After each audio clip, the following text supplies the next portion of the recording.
Stay tuned for Wrestling with Computers next.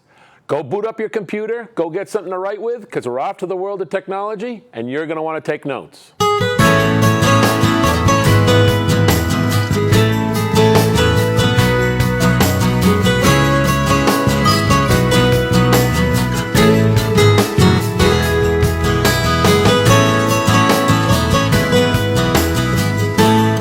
Wrestling with Computers. I'm Wrestling Brewster from Brewster PC Solutions, and we're here to talk about technology. Specifically, today we're going to talk about hacking, how all these big companies are getting hacked into. We've got my associate, Bob Mullaney, from our Enterprise Division to talk to us today. And let's just start at what are the companies, some of the companies that are getting hacked into? We've got Home Depot, we've got Target, we've got Facebook.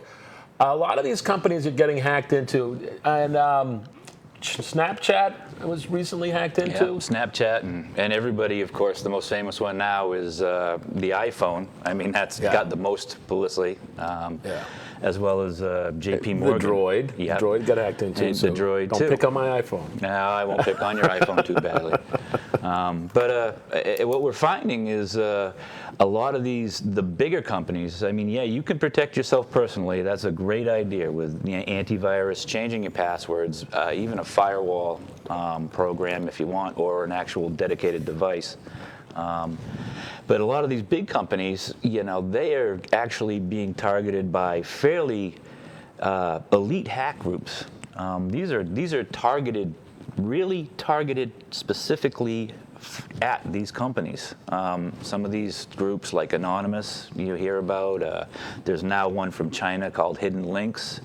And these guys are using what we call zero-hour viruses or zero-hour malware. And that's literally something that has not been used before, and they're saving it, and they use it to specifically get into, if they find a vulnerability, they will get into it, and then they'll use this. And since it's never been used before, none of the security firms, none of the antivirus people know its signature. Right. So they haven't developed a way to protect it yet. So this is actually a fairly sophisticated way of hacking now. Right. And what's just to bring people up to date, what usually happens is virus writers and malware writers, they get one way of getting in and hacking into a system, and then they morph it.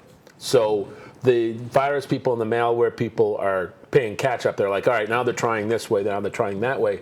When a new hack or a way of getting into a system comes up that's completely different, that's when the McAfees and the Symantec's and Sophos are really playing catch up. It's a completely new way of coming into a system. So it used to be that online was the way to go because they were all hacking into they were getting in through your individual systems. And what they've tried to change is these guys who are writing viruses is to get into the major companies, because the major companies are saying, hey, I've got all this, I've got a firewall, I've got cloud stuff, I've got all this stuff that is supposed to protect me. So they started to target that. So Snapchat, for example, can you talk a little bit about Snapchat? Snapchat came out this week, and it was about 200,000 photos. And what it actually turned out to be was Snapchat is, for anybody that doesn't know about it, kids all know about it. It's basically, you can send a photo to friends with a comment, and it'll stay there for, I think it's 10 to 15 minutes, and then it's supposed to be deleted off of the system. For reasons I don't know, but that's what they do. So what a third party did was they decided, well, wouldn't it be great if we had an app, because some of these kids would love to save these photos that they've taken on Snapchat. So they developed a called Snap Save. And it's a downloadable Just kind of app. the opposite point of the entire system. Totally defeated exactly what Snapchat was trying to do. Well, that got hacked. Instead of Snapchat itself, it was this third-party application that these people were downloading onto their phone. A backdoor. And allowed a backdoor in. And again, this is how that works. The iPhone that one was, that pictures were showing up from, places that they had deleted it off their phone. Right. And people had thought, oh, it's gone. Well, it wasn't gone. It was in the cloud. Apple actually was notified about 6 months previous that their system was allowing what's called a brute force attack, right, which is essentially you just sit there and you develop a little program that keeps trying passwords. If you find a username, it'll try passwords. And they were notified that, I was able to try 20,000 times to guess a password. Right. Normally what happens is everybody knows that you forget your password 3 times, 4 times, you're locked out. Right. Well, this was a little backdoor that, Apple didn't fix, right, and that was how they got hacked. And it goes back to, I believe it was last year, or the year before, that Facebook started to get hacked into, and Facebook changed their policy so that all the pictures used to be your own property, and Facebook changed their policy so that all those pictures are now their property, so that if they get hacked into, they can say, oh, well, it's our property that's getting hacked into, not yours.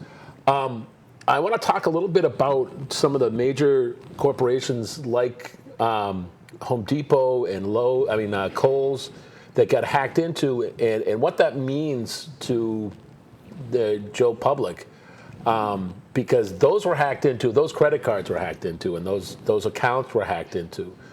And just some statistics on Kohl's. Kohl's had to put out somewhere at approximately $1.5 million in monitoring of all their accounts. So anybody who had a Kohl's card, they were required by law to monitor those people's bank accounts and their all their monies for, I believe it's 5 years. So that's $1.5 million that they had to put out to monitor those accounts.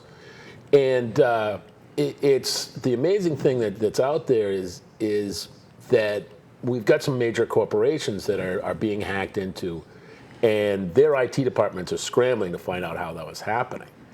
So these back doors are really what the problem is. Some of the ways that you can secure yourself is you really, you would think using your Home Depot card, you'd be safe. People really need to monitor their own economics and monitor that card and monitor, monitor their all their economics and all their accounts to make sure that's coming in. Talk a little bit about businesses and how businesses should really, with CMR 201, which regulates the state has to do this, but let's talk a little bit about, businesses and what they should be doing diligently. Because I get a lot of business clients who come up to me and say, well, why do I need a firewall? Why do I need a backup? What information do I have that they could use? It's a good question. We get it all the time. You can never be too diligent if you're a business, especially if you've got any type of, other people's, your credit cards, if they've got, some type of payment plan with you or whatever. You can never be too diligent. You always do the updates. Any security update that comes in, you want to make sure you've got that downloaded and on your system. Any type of a firewall. We do recommend SonicWall or an external firewall device, because that's another level on top, and that actually has its own antivirus and also protection that's installed in that it updates itself. So you've got multiple layers. The multiple layer thing is important, and it's one of the reasons that XP has become a security nightmare, because we've got a lot of clients who still have XP, and they're like, why do I need to move it if the only thing I'm not getting is updates from Microsoft, which is a pain in the butt anyways. Well, there's that security hole that they can exploit, and if you're not up to date, Windows 7 is a very stable operating system, but it has the security features that it has, but it also has all of those added features. So if you're talking about 1,000 new viruses a month that are new variations on something, but then you're not even getting into the new stuff, like the stuff that attacked Pinterest and Home Depot, where they're finding completely new flaws. So just to take a step back, how it works is a virus writer writes a new virus or a hack, gets into that system. Well, all of the Sophos and the McAfee and the Symantec, they scramble to find out how that was done. So when they find that it was done, and Microsoft, when they find out that flaw, that hole, they create a patch for it. So the downloads that you're getting from your antivirus and the downloads you're getting from Microsoft, plug that patch, plug that hole so that they can't get in there. So it's ever important to make sure that you're up to date, and you really have to move off of XP. It's a huge deal. In the business world, it is unbelievably paramount.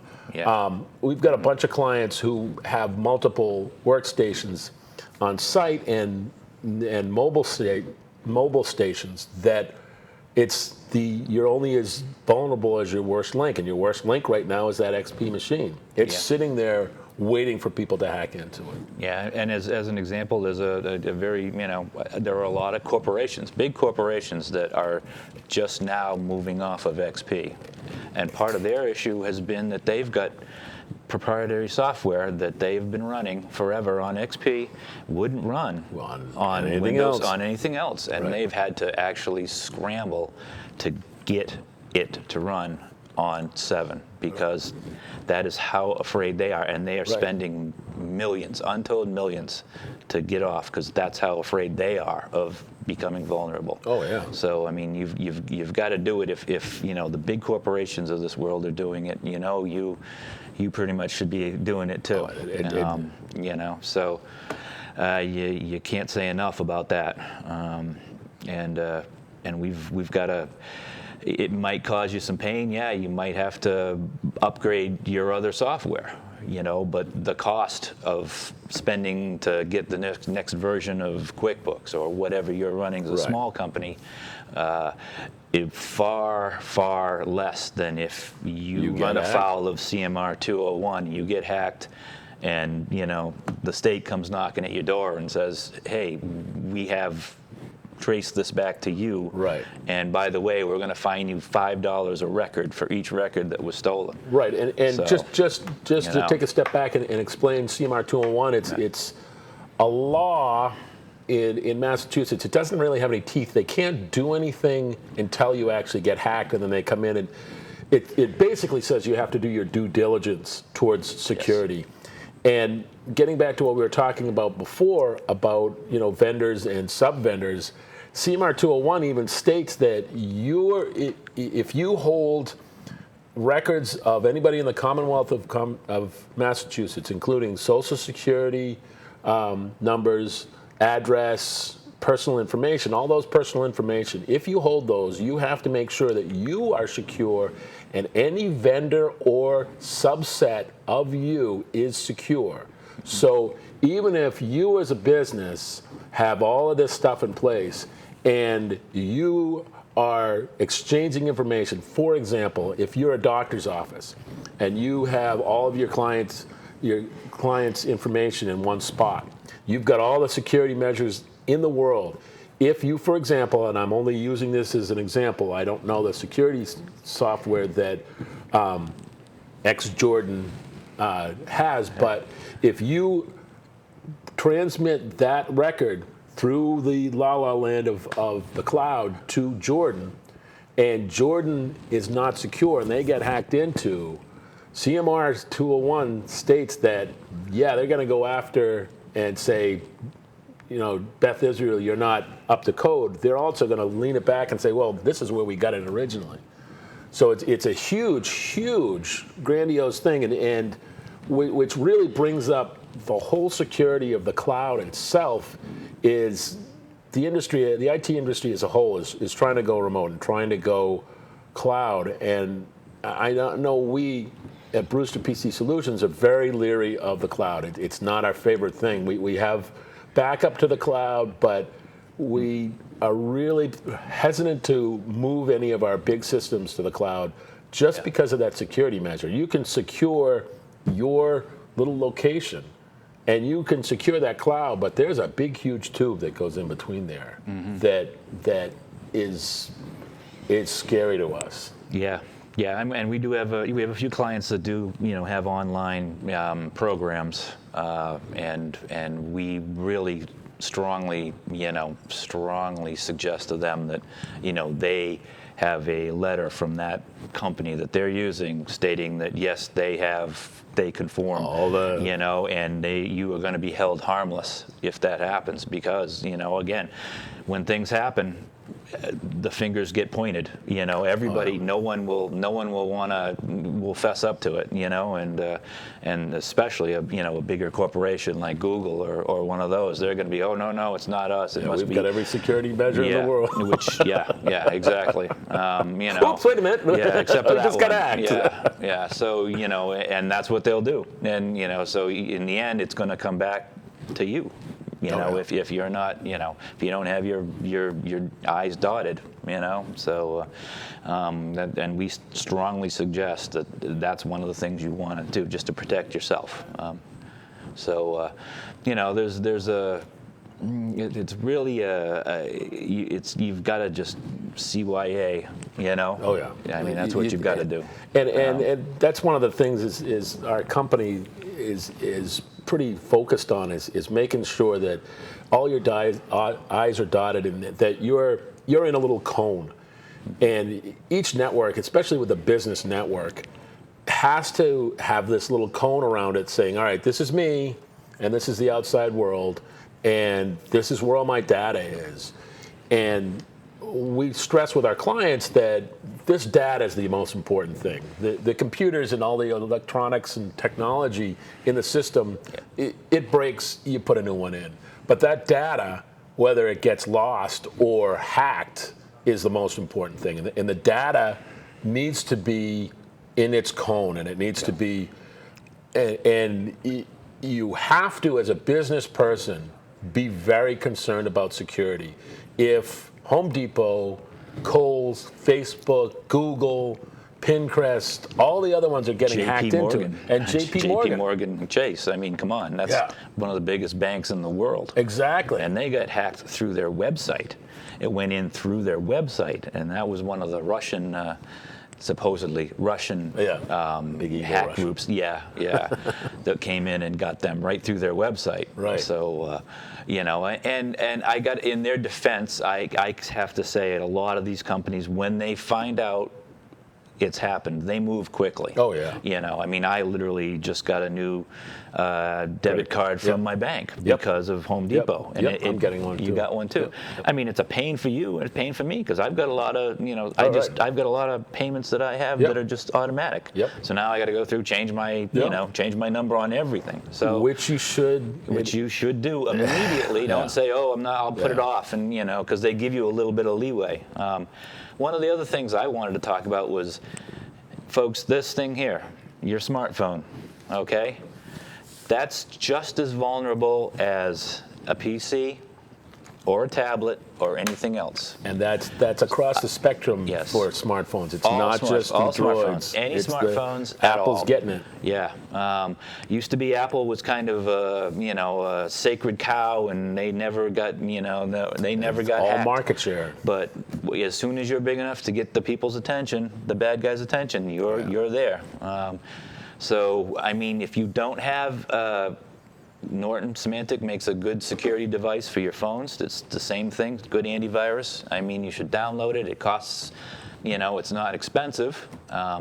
Well worth it. Well worth it to have it on there. Because this thing, you've got to realize, is a little computer. It's not a phone anymore. It's more on the cloud and the wireless and the secured wireless.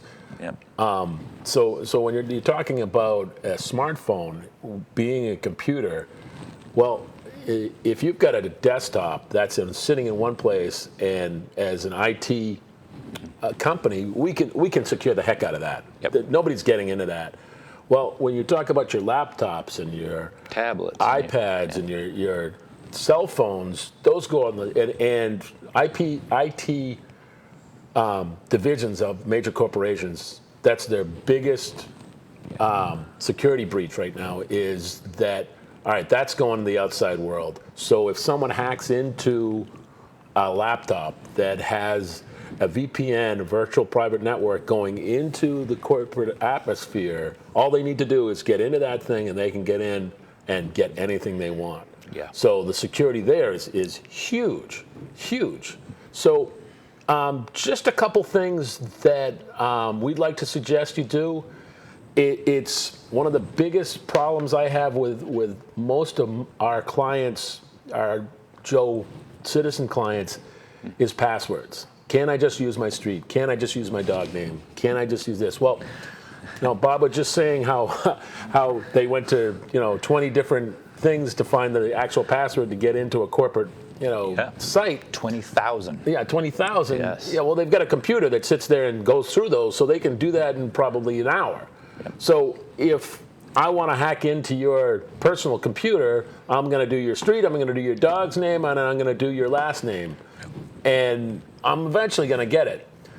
You want to have a password that is at least 8 digits, a number, and a character, either a character or yes, a capital. You want to give them a little hard time to get into your system, and you want to change your passwords. Yeah. This is the hardest thing for people, but you want to change your passwords on a regular basis.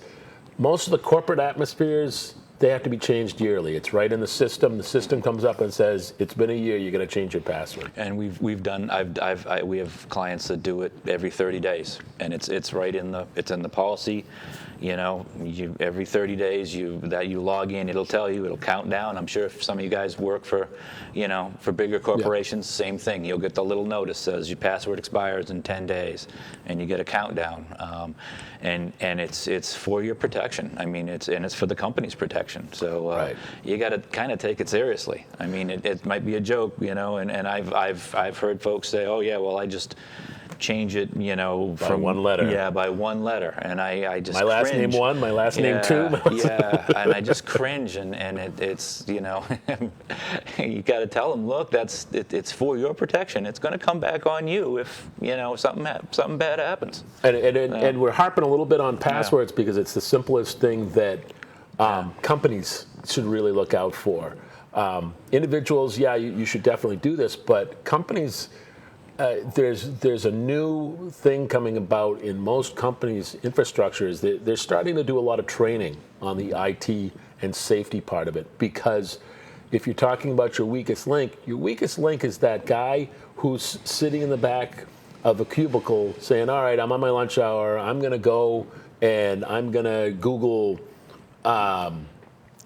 something out of the blue. You go to that website and, okay, I'm clicking on this website, and unless there's software that the corporate atmosphere has that says you can't go to that certain website, it's go to that website.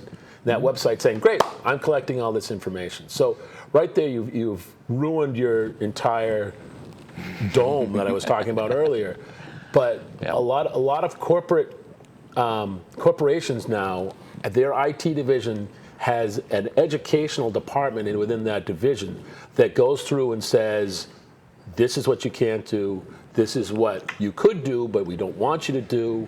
Thumb drives are a huge, huge security breach in any company, because when I was in corporate America, we would have meetings upon meetings about, all right, this thumb drives can go into the server, collect all the data, and walk out the building. How do we stop that from happening? So, Brewster PC Solutions has an educational department that we can come into any business that you need us to talk to, but you really need to look into that. You need to educate your people on how to surf safe, how your data is important to the security of the company. Yeah, let me. Can I just add one thing? Some other things that I've just run across recently are the fake websites. One of the things that happened to Google about a year ago was they had some of their DNS servers actually hacked and redirected. And you've got to be careful. Like, sometimes you'll be looking for a software, a certain software that you want to legitimately buy or download. And the first thing that pops up looks legit. It might look like Adobe, or whatever. You get a free reader. Adobe's huge. Second most hacked in the world. Yep. And what you don't know is it's actually faked to look almost exactly the same, but it's not. And next thing you know, you've got Tune Your PC. It's downloaded these they're called malware, but they're actually they're programs that basically take over Fake your antiviruses. Yeah, they fake an antivirus and then say, well, now you've got to buy it, to get it off. So, I've got to strongly also say that this is why you've got to be careful when you're surfing. You've got to really make sure if you're downloading things like that you're downloading it from the proper site. Just don't think because it's at the top of the list in Google that it's safe. Just be careful. Symantec's got a great add-on that comes with their antivirus suite that checks out websites. Yeah. And it sits right in when you Google something, it comes in and says, this is safe, this is questionable, this is... Yep. And it's not worth it to go to those questionable sites. No. Really, Because they will tell you, they'll definitely tell you, that you'll get a better deal. It's cheaper. Right. But... Well, we talked a lot about all the hacking and stuff. I hope we've helped you out. If you have any questions, please don't hesitate to call the office at 508-746-6423. Shoot me an email at wbrewster@brewsterpcsolutions.com. And don't be afraid of technology. Just learn about it, and you'll be okay. So until next time, keep computing and keep using technology.